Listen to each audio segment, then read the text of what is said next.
बीवी के कपड़े पहन के बैठा रहता हूँ। सर्दी का मौसम है तो जोड़ा सूट खुश्क होने में शाम हो जाती है। एक दिन नहीं आ पाता। अब तो हजरत उमर भी रो पड़े। हजरत सैयदना उमर फारूक रदी अल्लाह ताला अन्हु ने हजरत सईद बिन आमिर रदी अल्लाह ताला अन्हु के एक सूबे का गवर्नर बनाया। जनाब उमर का तरीका मुबारका था, कुछ अरसे के बाद मालूम करते थे गवर्नरों के हालात क्या हैं। आप उनके सूबे में तशरीफ ले गए, जामे मस्जिद में लोगों को जमा किया। हजरत सईद इब्ने आमिर भी आ गए। गवर्नर की बात कर रहा हूँ, किसी मामूली काउंसलर की नहीं, किसी आम आदमी की नहीं, किसी मेरी तरह के छोटे शख्स की बात नहीं, एक गवर्नर। सब लोग जामे मस्जिद में जमा है। गवर्नर साहब को खड़ा किया और पूछा कि तुम्हारा गवर्नर किस तरह का है। तो लोगों ने कहा 4 शिकायत हैं गवर्नर से। कौन कौन सी? कहा पहली बात यह है कि जब ये नए नए गवर्नर बन के आए थे तो फजर की नमाज के बाद ये लोगों के मसाइल सुनने बैठ जाते थे। अब नमाज फजर की तकमील पर घर चले जाते, इशराक चाश्त के वक्त में यानी 8-10 बजे आते हैं। दूसरी शिकायत ये है कि ये दिन को मिलते हैं, रात को मिलते नहीं। तीसरी बात ये है कि हफ्ते में एक दफा मिलते नहीं। चौथी बात ये कि कभी कभी रोने लगते, इतना रोते हैं कि बेहोश हो जाते। किस दीवाने को गवर्नर बना दिया है? किसी होशमंद को बनाइए। ये असल जमहूरियत। हजरत उमर ने सब लोगों के बीच गवर्नर साहब से पूछ लिया, बताइए आपकी शिकायत आई है? आप पहले फजर के बाद बैठते थे, अब इशराक चाश्त को क्यों आते? तो गवर्नर साहब ये हैं जिनको हुजूर ने जिंदा कर दिया, उनकी रूहें ताजा हो गई, कोई मुलम्मा साजी नहीं रही, हर चीज हकीकत का रूप धार गई। जो इनकी जुबानों पे था वो इनकी कैफियत बन गई, वो इन पे तारी हो गया।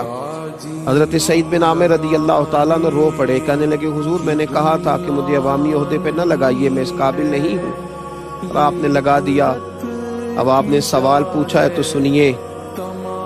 मैं गरीब आदमी हूँ, नौकर रखने की ताकत और इस्तेताअत नहीं रखता।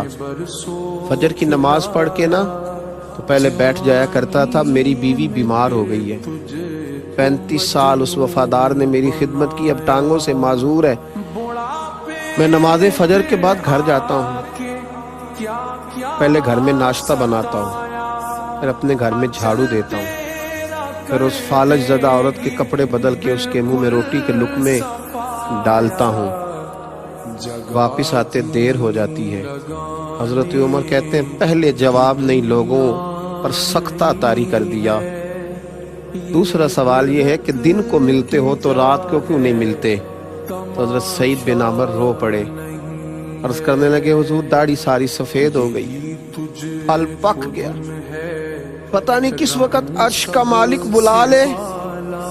तो हुजूर दिन मैंने मखलूक के लिए रखा है, रात अपने रब के लिए रखी हुई। रात मुसल्ले पे बैठ जाता हूँ, रोता रहता हूँ, माफियाँ मांगता रहता हूँ। अब दूसरे जवाब ने तो लोगों के सब की आंखें आंसुओं से भर दी, लोग तड़पने लगे।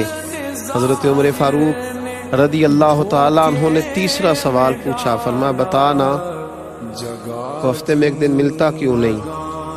फिर रोए, कहा हुजूर मेरा राज था कि मेरे रब के साथ रह जाता तो अच्छा था। फरमाया क्या हुआ? अर्ज की हुजूर मैंने अर्ज किया ना गरीब हूँ, मेरे पास जोड़ा एक ही है, हफ्ते में ना एक दिन अपने कपड़े धो के खुश्क होने को डाल लेता हूँ, फिर बीवी के कपड़े पहन के बैठा रहता हूँ। सर्दी का मौसम है तो जोड़ा सूट खुश्क होने में शाम हो जाती है, एक दिन नहीं आ पाता। अब तो हजरत उमर भी रो पड़े और मैं चल आखिरी बात कर, आखिरी बात बता। कभी कभी तो बैठे बैठे रोने लगता है और फिर बेहोश ही हो जाता है। ये लफ्ज कहे तो हजरत सईद बिन आमिर फिर रो पड़े और अर्ज करने लगे हुजूर 40 साल उम्र थी जब कलमा पड़ा था, और जब 40 साल के गुनाह याद आते हैं तो फिर मुझसे सब्र नहीं होता, फिर मैं रो पड़ता हूँ। आप दुआ करें ना रब करीम मुझसे हिसाब न ले, मैं तो 40 घंटों का हिसाब नहीं दे सकता, 40 सालों का कैसे दूंगा? बस इस जवाब ने तो जामे मस्जिद की दीवारों को भिगोया रुला दिया। हर शख्स आहोजारी करने लगा, हर शख्स रोने लगा। جناب سیدنا عمر فاروق رضی اللہ تعالیٰ عنہ سے حضرت سعید بن عامر کہنے لگے حضور پردہ تو کھل ہی گیا، بات تو آپ نے سن ہی لی، اب میری سزا کا بھی اعلان کر دیں، اب بتا دیں۔ جناب عمر فاروق رضی اللہ تعالیٰ عنہ نے ہاتھ اٹھائے اور فرمانے لگے، دعا مانگنے لگے، اے اللہ میرے نبی پاک علیہ السلام کی امت کو اس طرح کے کچھ اور گورنر بھی عطا فرما۔